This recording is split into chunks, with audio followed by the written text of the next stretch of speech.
지난 주일에 우리는 나병 환자의 기도에 대해서 함께 살펴봤습니다. 나병 환자는 용기 있게 예수님 앞에 나아왔고 믿음으로 주님이라고 고백했고 예수님의 택하심으로 말미암아 치유함을 받을 수 있었습니다.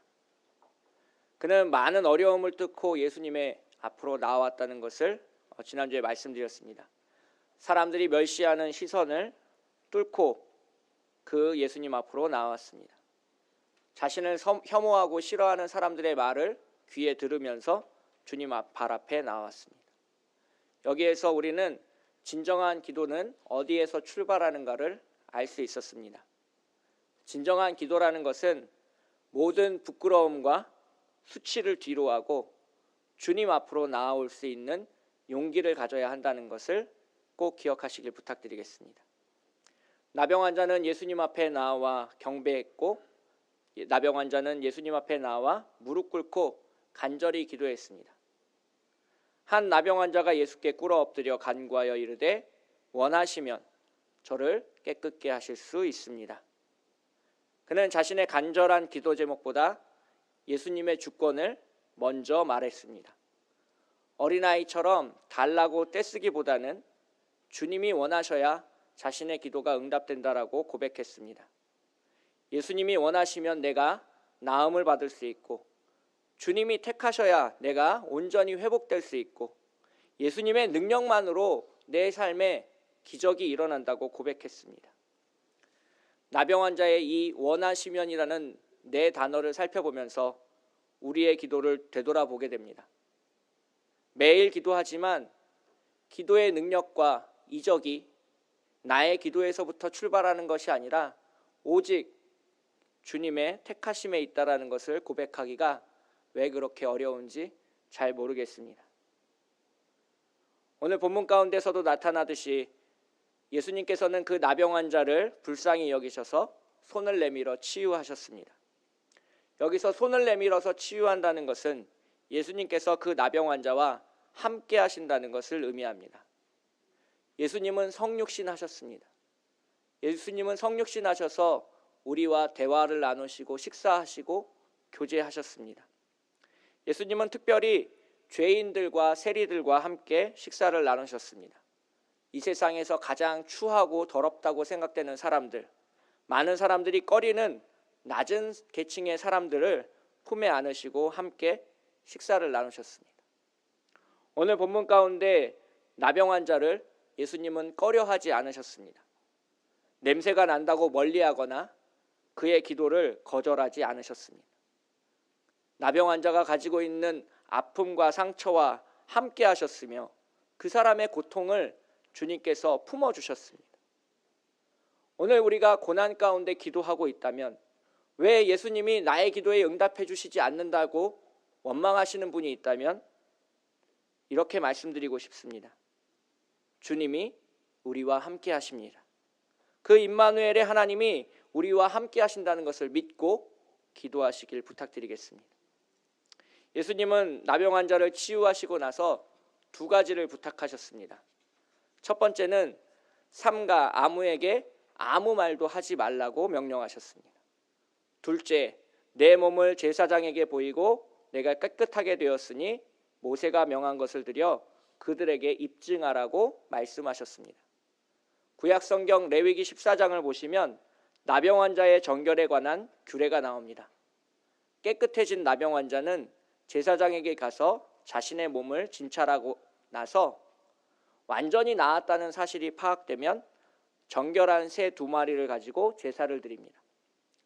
일주일 후에 나병이 진짜로 완전히 나았다는 것이 다시 한번 확인이 되면 속건제와 속죄죄를 드립니다. 나병 환자의 죄가 완전히 용서되어 하나님의 백성으로 오늘 거룩하고 흠이 없게 살아가는데 부족함이 없다라는 것을 입증하는 절차입니다. 그러나 나병 환자는 예수님의 명령을 지키지 않았습니다. 예수님께서 제사장에게 찾아가 모세가 정한 예물을 드리라고 말씀하셨지만 그렇게 하지 않았습니다. 레위기 14장에 따르면 완전히 나았다고 하더라도 일주일 동안 혼자 자숙하는 시간을 가져야 합니다. 질병이 일시적으로 회복된 것처럼 보이고 다시 질병이 생길지도 모르기 때문에 공동체의 유익을 위해서 나병 환자는 일주일 동안 혼자 지내는 시간을 가져야만 했습니다. 그렇지만 나병 환자는 혼자 있지도 않았고 예수님의 명령을 지키지도 않았습니다. 왜 예수님이 나병 환자에게 모세의 율법을 지키라고 명령하셨을까요? 그것은 예수님과 율법의 관계를 나타내서 보여줍니다. 많은 사람들은 예수님을 믿고 고백하기만 하면 율법이 필요 없다라고 생각하고 있습니다. 지금 한국교회에도 그런 이단들이 있습니다. 그러나 예수님은 그것이 사실이 아니라고 말씀하고 계십니다. 마태복음 5장 17절 18절을 보시면 내가 율법이나 선지자를 폐하러 온 줄로 생각하지 말라. 폐하러 온 것이 아니요 완전하게 하려 함이라. 진실로 너희에게 이르노니 천지가 없어지기 전에 율법의 1.1획도 없어지지 아니하고 다 이루리라. 예수님은 율법의 완성으로 이 땅 가운데 오셨습니다. 율법의 완성으로 많은 사람들의 죄를 속죄하기 위해서 이 땅 가운데 성육신하셨습니다. 율법이 약속하고 있는 구원과 하나님 나라를 완성하시기 위해서 십자가를 지셨고 3일 만에 부활하셨고 40일 만에 승천하셨습니다. 나병 환자는 레위기에 나오는 정결 예식을 드리지 않음으로써 예수님의 말씀이 율법의 완성이 된다는 사실을 부정했고 거절했습니다. 그리고 또한 나병 환자는 예수님의 두 번째 명령도 어겼습니다. 예수님께서 삼가 아무에게 아무 말도 하지 말라는 명령 또한 어겼습니다. 우리가 상식적으로 생각할 때는 좋은 소식은 여러 군데 나눠야 됩니다. 특히 내가 질병에서 회복됐다면, 그것이 믿음으로 말미암았다면, 그리고 그것이 예수님의 은혜로 내가 치유함을 받았다면 당연히 다른 사람 앞에 가서 자랑하고 싶고 전하고 싶은 게 사람의 심리입니다. 그런데 예수님은 왜 침묵하라고 명령하셨을까요? 마가복음을 잘 읽어보시면 이 나병 환자뿐 아니라 다른 사람에게도 침묵하라는 명령을 예수님은 말씀하셨습니다. 마가복음 3장 11절을 보시면 더러운 귀신들도 어느 때든지 예수를 보면 그 앞에 부르짖어 이르되 당신은 하나님의 아들이니이다 하니 예수께서 자기를 나타내지 말라고 많이 경고하시니라.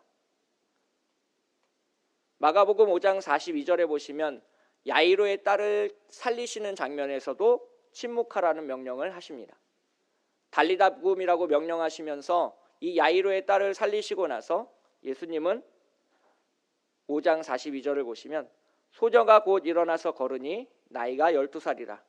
사람들이 곧 크게 놀라고 놀라거늘 예수께서 이 일을 아무도 알지 못하게 하라고 그들을 많이 경계하시고 이에 소녀에게 먹을 것을 주라 하시니라.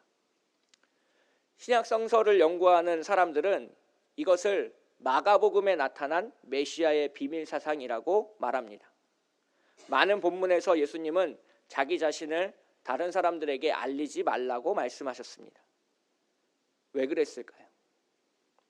그것은 아직 때가 되지 않았기 때문입니다. 마가복음에서 가장 많이 나오는 단어 중에 하나는 때, 곧 결정적인 시간을 나타내는 단어입니다. 예수님께서 많은 사람들에게 자신을 드러내야 하는 때는 지금이 아니라 부활 이후의 시간이기 때문입니다.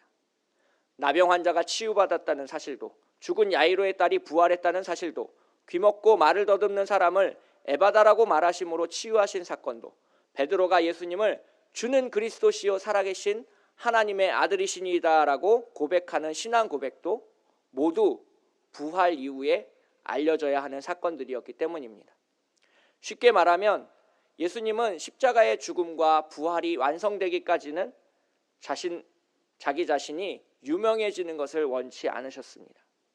하나님의 뜻을 온전히 이루기 위해서 지금 우리가 해야 되는 일은 침묵하고 순종하는 일이라는 것입니다.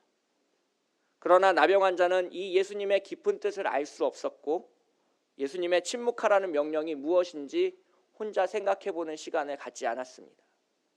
그는 자신의 감정에 충실했습니다. 그 결과로 이 나병 환자는 예수님의 사역을 방해하는 회방꾼이 되었습니다.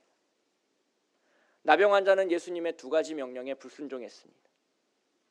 우리는 이 나병 환자의 마음을 충분히 이해할 수 있을 것 같습니다. 너무 기뻐서 모세의 율법대로 제사를 드릴 생각을 못했다고 얘기할 수 있습니다. 너무 감동이 커서 다른 사람들에게 전하지 않고는 내가 오늘 견딜 수 없었다라고 변명할 수 있겠습니다. 그러나 오늘 본문 45절을 보시면 그로 인해서 예수님의 사역이 얼마나 방해받았는지를 알 수 있습니다. 그러나 그 사람이 나가서 이 일을 많이 전파하여 널리 퍼지게 하니 그러므로 예수께서 다시는 드러나게 동네에 들어가지 못하시고 오직 바깥 한적한 곳에 계셨으나 사방에서 사람들이 그에게 나아오더라. 예수님이 지금 현재 동네에 들어가시지 못하는 사건이 발생했습니다. 많은 사람들이 예수님께 나와 괴롭혔기 때문입니다. 왜 저 나병 환자는 고쳐주고 나는 안 고쳐주냐고 하면서 예수님 앞에 떼를 쓰고 매달렸기 때문입니다. 예수님께서는 그 동네에 들어가서 하나님 나라를 전해야 되고 주님의 말씀을 전해야 되는데 지금 예수님 주변에 모인 많은 사람들은 그런 것에는 관심이 없습니다. 오직 자기 눈앞에 이적이 나타나기만을 관심 갖고 있는 사람들이 대부분이었습니다. 예수님이 아픈 사람들을 고치신 까닭은 그 사람들을 불쌍히 여겨서이기도 하지만 또 하나의 목적이 있습니다. 예수님이 놀라운 기적을 베푸시는 데는 하나님 나라가 어떤 곳인지를 말씀하기 위해서였습니다. 이사야 35장 5절을 보시면 하나님 나라에 대해서 이렇게 얘기하고 있습니다. 때에 맹인이 눈이 밝을 것이며 못 듣는 사람의 귀가 열릴 것이며 그때에 저는 자는 사슴같이 뛸 것이며 말 못하는 자의 혀는 노래하리니 이는 광야에서 물이 솟겠고 사막에서 시내가 흐를 것임이니라. 바로 이사야서에서 이야기하고 있는 새로운 하나님의 나라, 새 하늘과 새 땅에서 어떤 사건이 일어날 것인지를 이야기하고 있는 이 장면이 예수님의 기적을 통해서 이루어진 것입니다. 마태복음 11장에서 세례 요한의 제자들이 예수님 앞에 나와 오실 그의 메시아가 당신이니까? 라고 질문합니다. 예수님은 성경의 말씀을 들어 이렇게 대답하십니다. 예수께서 대답하여 이르시되 너희가 가서 듣고 보는 것을 요한에게 알리되 맹인이 보며 못 걷는 사람이 걸으며 나병 환자가 깨끗함을 받으며 못 듣는 자가 들으며 죽은 자가 살아나며 가난한 자에게 복음이 전파된다 하라. 누구든지 나로 말미암아 실족하지 아니하는 자는 복이 있도다 하시니라. 지금 예수님이 나병 환자를 고치신 까닭은 나병 환자 한 사람만을 위한 기적이 아니었습니다. 나병 환자가 고침을 받는 것을 통해서 하나님의 나라가 지금 우리에게 임하여져 있다는 것을 보여주기 위한 목적이 있었습니다. 예수님은 그 하나님의 나라를 다스리는 메시아로 이 땅 가운데 오셨고 십자가를 지심으로 많은 사람들의 죄를 속하고 부활하심으로 말미암아 하나님의 영광을 나타내고 이 세상을 다스리실 오실 메시아로 나타나실 분입니다. 그래서 예수님께서는 이 나병 환자를 고치심으로 하나님의 나라가 지금 너희에게 열려서 보여지고 있다는 것을 이야기하고 계십니다. 하지만 나병 환자는 이것을 깨닫지 못했습니다.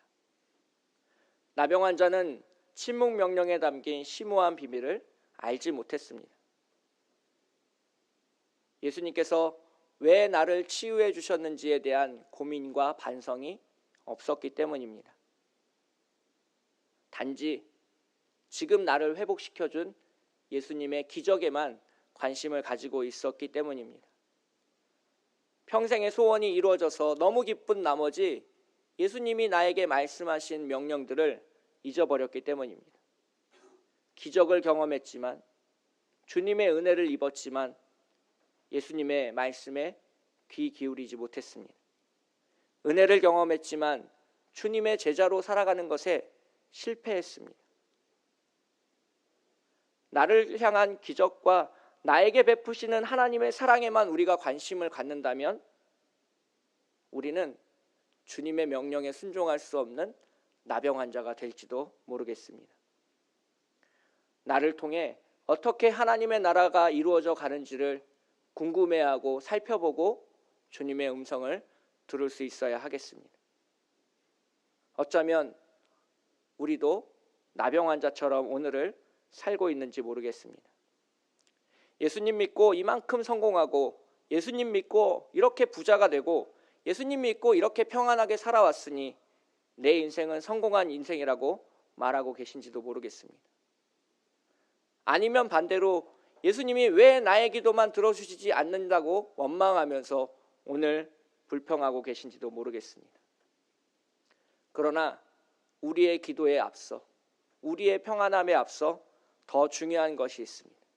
그것은 주님을 바라보아야 한다는 것입니다. 왜 예수님이 내 삶을 풍요롭게 이끌어 주셨는지를 생각해 보아야 한다는 겁니다.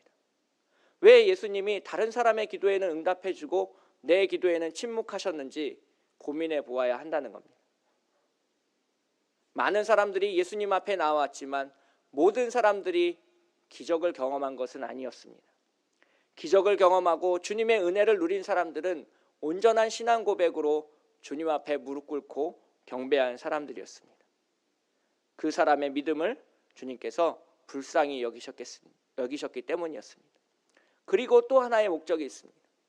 그 믿음을 통해서 지금 하나님의 나라가 열려져서 너희에게 보여진다라는 것을 말씀하고 계시는 겁니다. 그래서 오늘 우리가 기적을 체험하고, 오늘 우리가 나음을 입고, 오늘 우리의 기도 제목이 응답된다면 우리는 하나님의 나라에 대해서 생각해 보아야 합니다. 왜냐하면 우리는 이 땅 가운데 살아가는 사람이 아니라 하나님의 나라를 살아가는 사람들이 될 것이기 때문입니다. 이사야 35장 나머지 부분을 살펴보시면 뜨거운 사막이 변하여 못이 될 것이며 메마른 땅이 변하여 원천이 될 것이며 승냥이의 눕던 곳에 풀과 갈대와 부들이 날 것이며 거기에 대로가 있어 그 길을 거룩한 길이라 일컫는 바 되리니 깨끗하지 못한 자는 지나가지 못하겠고 오직 구속함을 입은 자들을 위하여 있게 될 것이라. 우매한 행위는 그 길로 다니지 못할 것이며 거기에는 사자가 없고 사나운 짐승이 그리로 올라가지 아니하므로 그것을 만나지 못하겠고 오직 구속함을 받은 자만 그리로 행할 것이며 여호와의 속량을 받은 자들이 돌아오되 노래하며 시온에 이르러 그들의 머리 위에 영영한 희락을 띠고 기쁨과 즐거움을 얻으리니 슬픔과 탄식이 사라지리로다. 지금 하나님의 나라는 슬픔과 탄식이 사라지고 기쁨과 즐거움이 넘치는 하나님의 나라를 이야기하고 있습니다. 그리고 그 하나님의 나라를 가기 위한 길을 이야기하고 있습니다. 그 길은 거룩한 길입니다. 그리고 그 길은 아무나 걸어갈 수 있는 길이 아닙니다. 오직 깨끗하고 정결한 사람만이, 주님의 구속함을 받은 사람만이, 하나님의 은혜를 감당할 수 있는 사람만이, 그리고 그 은혜대로 오늘 순종하며 살아갈 수 있는 사람만이 걸어갈 수 있는 길이라는 것입니다. 예수님은 산상수훈의 마지막에 이렇게 말씀하셨습니다. 좁은 문으로 들어가라. 멸망으로 인도하는 문은 크고 그 길이 넓어 그리로 들어가는 자가 많고 생명으로 인도하는 문은 좁고 길이 협착하여 찾는 자가 적음이라. 예수님이 말씀하시는 생명의 문으로 들어가기를 원하는 우리는 좁은 길을 걸어가야 합니다. 그리고 그 좁은 길이라는 것은 이사야서에서 말하고 있는 거룩한 길입니다. 예수님이 나병 환자를 치유하신 진짜 목적은 그가 거룩한 길을 걸어갈 수 있도록 나음받고 고침받고 회복되기 하기 위함이었습니다. 그래서 나병 환자는 예수님의 말씀에 순종할 필요가 있었습니다.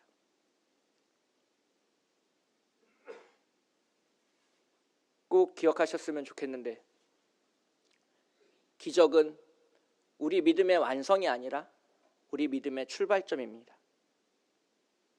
기적으로 인해서 우리는 그 거룩한 길에 올라설 수 있게 되었기 때문입니다. 나병 환자는 주님의 도우심으로 말미암아, 하나님의 은혜로 말미암아 그 거룩한 길에 올라설 수 있을 만큼 회복되었고 나음을 입었고 고침을 받았습니다. 그리고 주님의 명령에 순종해서 그 길을 걸어가기만 하면 됩니다. 주님의 말씀에 따라서 내가 오늘 침묵하며 일주일을 살고 모세의 명령대로 제사장 앞에 예물을 드리면 되었습니다. 하지만 나병 환자는 그렇게 순종하지 못했습니다. 그리고 그 거룩한 길을 걸어가지 못했습니다. 오늘 본문의 끝에 나병 환자가 천국에 갔는지 지옥에 갔는지는 나오지 않고 있습니다. 그러나 그 길이 그렇게 행복하게 끝나지 않았을 것이라는 것은 어렵지 않게 짐작해 볼 수 있습니다. 사무엘상 15장에서 사무엘은 사울 왕에게 이렇게 얘기합니다.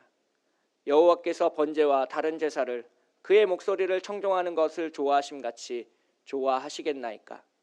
순종이 제사보다 낫고 듣는 것이 순양의 기름보다 나으니 이는 거역하는 것은 점치는 죄와 같고 완고한 것은 사신 우상에게 절하는 죄와 같음이라. 왕이 여호와의 말씀을 버렸으므로 여호와께서도 왕을 버려 왕이 되지 못하게 하셨나이다 하니, 사울도 불순종하면 왕에서 버림받을 수 있었습니다. 이 나병 환자는 거룩한 길 위에 올라서 주님의 제자로 따라서 살 수 있는 기회를 얻었고 은혜를 입었습니다. 그러나 주님의 말씀에 순종하는 것을 잃어버렸습니다. 우리는 기적을 경험하고도 지옥에 갈 수 있다는 사실을 깨달아야 합니다. 예수님은 산상수훈에서 이렇게 말씀하셨습니다. 이와 같이 좋은 나무마다 아름다운 열매를 맺고 못된 나무가 나쁜 열매를 맺나니 좋은 나무가 나쁜 열매를 맺을 수 없고 못된 나무가 아름다운 열매를 맺을 수 없느니라. 아름다운 열매를 맺지 아니하는 나무마다 찍혀 불에 던져지느니라. 이러므로 그들의 열매로 그들을 알리라. 나더러 주여 주여 하는 자마다 다 천국에 들어갈 것이 아니요 다만 하늘에 계신 내 아버지의 뜻대로 행하는 자라야 들어가리라. 그날에 많은 사람이 나더러 이르되 주여 주여 우리가 주의 이름으로 선지자 노릇을 하며 주의 이름으로 귀신을 쫓아내며 주의 이름으로 많은 권능을 행하지 아니하였나이까 하리니, 그때에 내가 그들에게 밝히 말하되 내가 너희를 도무지 알지 못하니 불법을 행하는 자들아 내게서 떠나가라 하리라.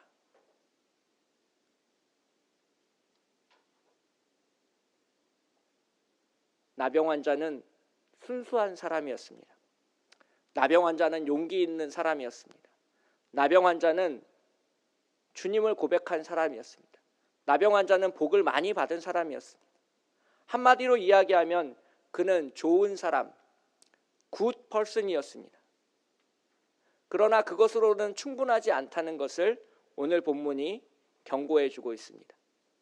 기적을 경험하고 은혜를 받고 나음을 입었다고 해서 교만하게 자기 자신을 자랑하고 다닌다면 예수님의 말씀에 불순종하는 악한 종이 될 수 있다는 것을 꼭 명심하시길 부탁드리겠습니다.